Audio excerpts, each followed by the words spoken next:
बच्चों आज का हमारा टॉपिक है रेजिस्टेंस। क्या है? रेजिस्टेंस। इससे पहले हम लोग पढ़ चुके हैं ओहम लॉ। ओहम लॉ में हमने ये पढ़ा कि जो पोटेंशियल डिफरेंस होता है या करंट जो पास हो रहा होता है किसी भी कंडक्टर से, वो डायरेक्टली प्रोपोर्शनल है किसके? पोटेंशियल डिफरेंस से। मतलब जितना ज्यादा कंडक्टर के एंड्स के ऊपर पोटेंशियल डिफरेंस होगा उतना ज्यादा करंट पास होगा। ठीक है, अब रेजिस्टेंस क्या होता है तो समझते हैं। ठीक है बच्चों, करंट पास करने की एबिलिटी का नाम कंडक्टेंस है और करंट रोकने की एबिलिटी का नाम रेजिस्टेंस है, और दोनों प्रॉपर्टी उस कंडक्टर की है। करंट पास करने की एबिलिटी कंडक्टेंस और करंट रोकने की एबिलिटी रेजिस्टेंस। अच्छा, अगर मैं आपसे कहूं कि जैसे आमतौर पे मैं एक बात कर रहा हूं आपसे ना, समझिएगा जरा जो कहने वाला हूं। बच्चों आप मुझे पिक करके बताएं, करंट रोकने की एबिलिटी से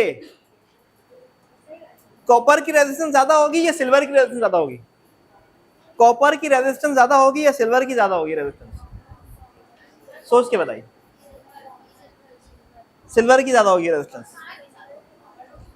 देखो आमतौर पे आप शॉप पे जाओगे ना तो हम बात कर रहे होंगे, तारीफ सुनेंगे कॉपर की। जैसे एग्जांपल, आप जो पंखा लेना है, कोई से फैन, वो कहेगा ये ले जाओ कॉपर है और ये सिल्वर है, ये ना ले जाओ, सस्ता मिल रहा होगा। आमतौर पे दुकानों पे जाओगे ना ऐसे ही होता है ना। इसका हम प्रीफर तो किसको कर रहे हैं? उस बेसिस से अगर आपको ये पिक करना हो कि किसकी रेजिस्टेंस ज्यादा है तो आप क्या बोलोगे? सिल्वर की ज्यादा रेजिस्टेंस है और कॉपर की रेजिस्टेंस क्या है? कम है। लेकिन इस टॉपिक को कंप्लीट करने के बाद आपको समझ में आएगा ऐसा नहीं है।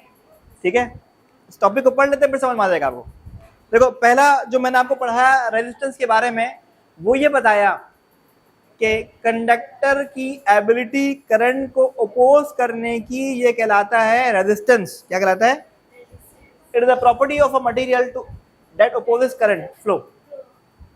अब सवाल ध्यान में आएगा, वाई, क्यों अपोज करता है कोई भी मटेरियल करंट को? ठीक है बच्चों, करंट फ्लो करवाता है कौन? Free electron. कौन करवाता है करंट फ्लो? Free electron. वो फ्री इलेक्ट्रॉन जो फ्लो होगा वो किस में होगा? वायर में होगा। वायर में एटम्स भी तो होंगे, तो फ्री इलेक्ट्रॉन जब फ्लो हो रहा होगा वायर में तो एटम से टकराएगा, जितना ज्यादा टकराएगा उतना ज्यादा अपोज होगा करंट। मैंने क्या बोला? ये एक कंडक्टर, लेट्स सपोज इस कंडक्टर में एटम भी मौजूद है और उस एटम से अलग हुआ जो इलेक्ट्रॉन है उसको बोलेंगे फ्री इलेक्ट्रॉन। उस फ्री इलेक्ट्रॉन के ड्रिफ्ट होने की वजह से, ड्रिफ्ट इलेक्ट्रिक फील्ड जैसे हम यहाँ लगाते हैं ना जब बच्चों, मैं बहुत डिटेल अभी जो पढ़ा रहा हूँ बहुत डिटेल है, ये मैट्रिक लेवल से बहुत आगे निकल जाएगा अगर मैं इसको भी डिस्कस कर रहा हूँ तो। बच्चों लेट्स सपोज मैं ये कहता हूँ ये है पोटेंशियल। क्या है ये? तो पोटेंशियल में क्या होगा? जब ये फ्री इलेक्ट्रॉन यहाँ रखा होगा, यहाँ पर होगा ना, तो फ्री इलेक्ट्रॉन, फ्री का मतलब फ्री है, कहीं भी जा सकते हैं। तो जब फ्री इलेक्ट्रॉन यहां से यहां जाना चाह रहा होगा, ये जाना चाह रहा है यहां से यहां, लेकिन ये पोटेंशियल इसको यहां से यहां जाना नहीं देगा, एक्स्ट्रा धक्का मिलेगा इसको। इसको क्या मिलेगा? ये जाना चाह रहा है यहां से यहां, लेकिन इसको इतना ड्रिफ्ट मिलेगा। इसको इतना क्या मिलेगा बच्चों? ड्रिफ्ट। ड्रिफ्ट किसकी वजह से मिलेगा? इस पोटेंशियल की वजह से मिलेगा। तो इलेक्ट्रॉन यहां से यहां जाने के बजाय बल्कि यहां चला जाएगा। ये बात समझ भाई? तो इस ड्रिफ्ट की वजह से करंट फ्लो होगा। तमाम इलेक्ट्रॉन्स मूव हो रहे होंगे इधर से उधर, लेकिन फील्ड की वजह से ड्रिफ्ट हो जाएंगे। जितना ज्यादा ड्रिफ्ट होंगे उतना ज्यादा करंट होगा। जितना ज्यादा ड्रिफ्ट होंगे तो ज्यादा क्या होगा बच्चों? करंट। अब ड्रिफ्ट होंगे तो किसी वेलोसिटी होंगे, उसका नाम है ड्रिफ्ट वेलोसिटी। क्या नाम है? अब जब ड्रिफ्ट वेलोसिटी जो है बच्चों, ये मौजूद तो है लेकिन है किसमें? कंडक्टर में। कंडक्टर में ऑलरेडी एटम्स क्या है? मौजूद हैं। तो ये इलेक्ट्रॉन टकराएंगे भी किससे? एटम से। तो एटम्स और फ्री इलेक्ट्रॉन का जो कोलिजन है, इसकी वजह से कंडक्टर में क्या होगा? रेजिस्टेंस होगा। क्या होगा बच्चों? तो लिखा हुआ है it is due to the collision. Resistance क्यों होता है? फ्री इलेक्ट्रॉन और एटम्स के कोलिजन की वजह से होता है। ठीक है, आगे बात करते हैं। ओहम लॉ ने बताया V is equal to IR। क्या है? पोटेंशियल डिफरेंस का फॉर्मूला है। यहां से आर को अलग करेंगे क्या बन जाएगा, वी अपॉन आई। आर को अलग करेंगे क्या बनेगा बच्चों, वी अपॉन आई बन जाएगा ना ये।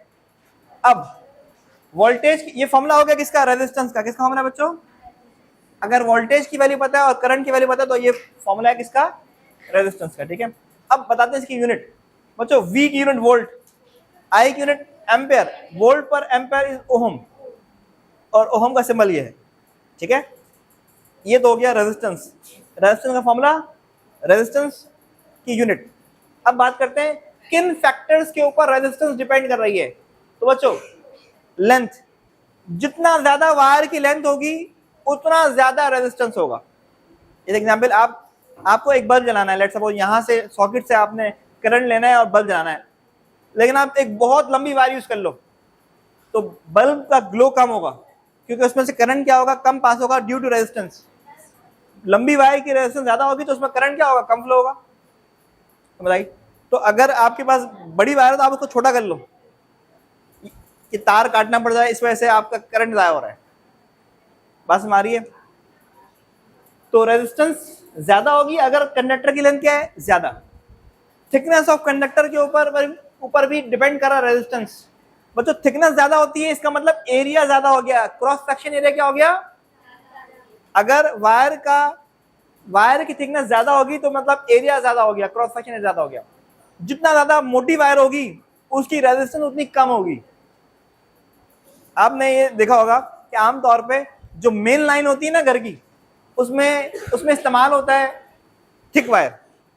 उसमें क्या इस्तेमाल होता है, क्योंकि हम चाहते हैं वहां से घर का सारा करंट गुजरे, तो हम चाहते हैं वहां पर करंट ज्यादा गुजारने के लिए रेजिस्टेंस को क्या करना होगा, कम करना होगा, तो मोटी वायर यूज कर लेंगे, थिक वायर यूज करेंगे जिसका एरिया ज्यादा होगा। तो थिकनेस ऑफ कंडक्टर के ऊपर भी रेजिस्टेंस डिपेंड करेगी, तो इनवर्सली प्रोपोर्शनल है। थिकनेस पे इनवर्सली प्रोपोर्शनल है तो एरिया से भी इनवर्सली प्रोपोर्शनल है। ठीक है, इसके बाद रेजिस्टेंस डिपेंड करेगी कंडक्टर के मटेरियल के ऊपर। जैसे कॉपर वायर की रेजिस्टेंस लो है, और अगर आयरन मिक्स है, आयरन वाली वायर है, तो उसकी रेजिस्टेंस क्या है, जैसे लोहा, कॉपर वायर से करंट पास कर नहीं, बोलो लोहे से स्केल से पास कराना है करंट। लेट्स सब बात समझना, कॉपर वायर से गुजारना था करंट, तो उन्होंने बोला एक काम करते हैं, कॉपर वायर की जगह हम यहाँ स्केल लगा देते हैं। लेट्स सपोज आयरन के स्केल लगा देते हैं, तो करंट तो गुजर जाएगा लेकिन करंट कम गुजरेगा क्योंकि उसकी रेजिस्टेंस क्या है, ज्यादा है। ठीक है, अच्छा टेम्परेचर, जितना ज्यादा टेम्परेचर होगा रेजिस्टेंस उतनी ज्यादा होगी।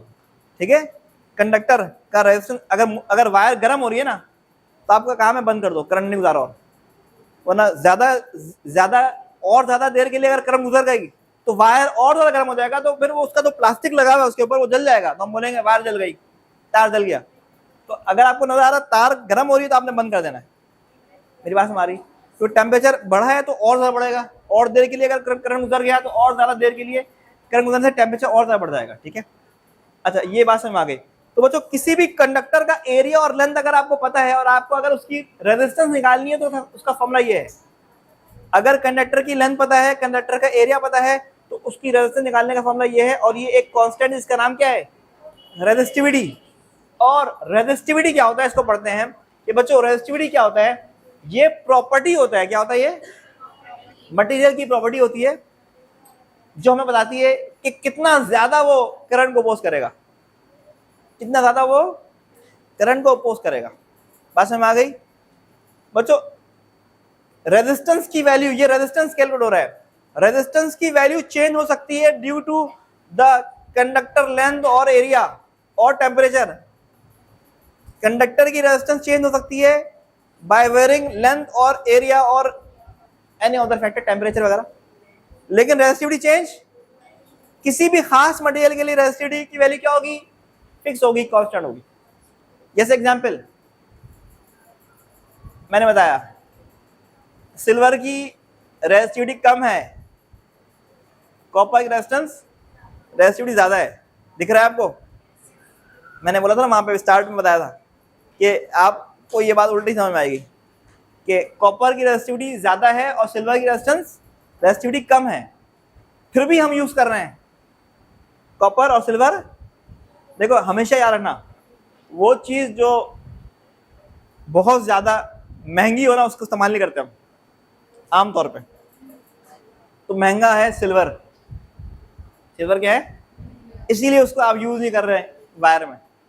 हालांकि उसकी रेजिस्टेंस क्या है, देखो बहुत सारे फैक्टर्स हैं, सिर्फ एक फैक्टर नहीं, बहुत सारे फैक्टर हैं। सिल्वर इसलिए यूज नहीं हो रहा वायर में, कॉपर इसलिए यूज हो रहा है कि कॉपर सस्ता है और सिल्वर नहीं। सिल्वर की एक खास बात यह है कि सिल्वर जो है ना उसमें ऑक्सीडेशन हो जाती है, मतलब काला पड़ना शुरू हो जाता है वो सिल्वर।